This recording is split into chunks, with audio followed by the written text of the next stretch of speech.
The Economic Nationalism. Readings in Philippine History.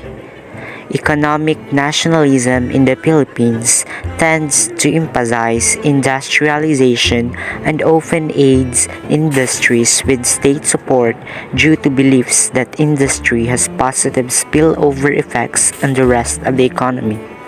It enhances the self-sufficiency and political autonomy of the country and is crucial aspect in building military power. Senator Claro M. Recto. Claro Recto y Mayo was a Filipino statesman, jurist, poet, and one of the foremost statesmen of his generation. Claro M. Recto cultivated and honed the culture of nationalism and patriotic fervor among Filipinos. He held several case posts in government during the American regime and played major role during and after our independence.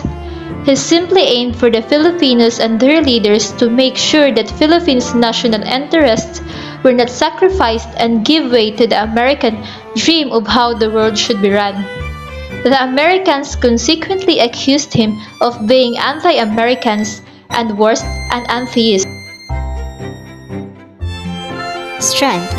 Amidst rising global uncertainty and inflationary pressures, tend to emphasize industrialization, enhances the self-sufficiency and political autonomy of the country.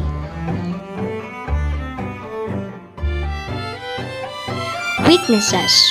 Opposition to nationalism, alien economic interests trying hard to oppose and sabotage the nationalist movement.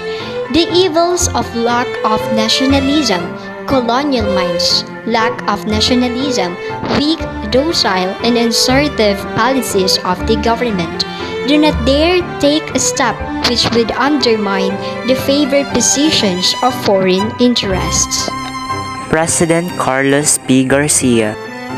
Carlos Polistico Garcia was a Filipino teacher, poet, orator, lawyer, public official, political economist, guerrilla, and Commonwealth military leader who was the 8th President of the Philippines.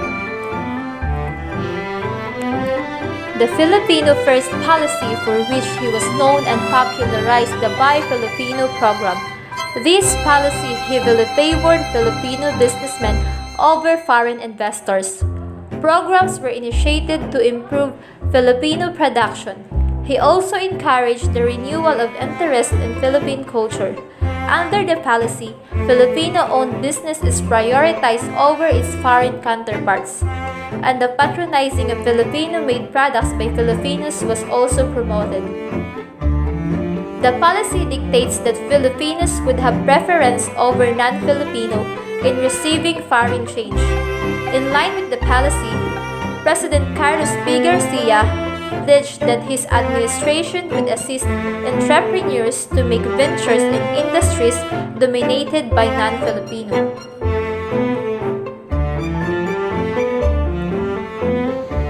Strengths. To give Filipino businessmen opportunities to widen their business, Filipino products was given more priority than imported ones. Local products were expanded and favored to supply Filipinos' personal needs for everyday living, to lessen Filipinos' expenses, to make Philippines self-sustaining and independent country, to be able to revive the culture, to increase the economic growth in the Philippines, promoted the local products worldwide, improvement of the Filipinos' way of lives, to shape Philippines in good condition. We became politically independent in strengthening the peso, in strengthening of our international reserve of the tune $162.9 million, the consolidation of the government's financial position, the cutting down of excessive money supply. Weaknesses.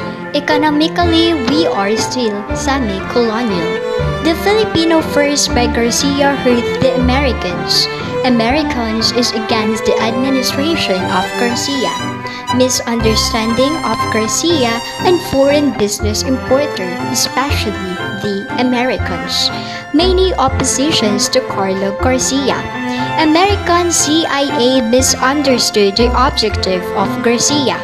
US disliked Garcia and wanted another magsaysay.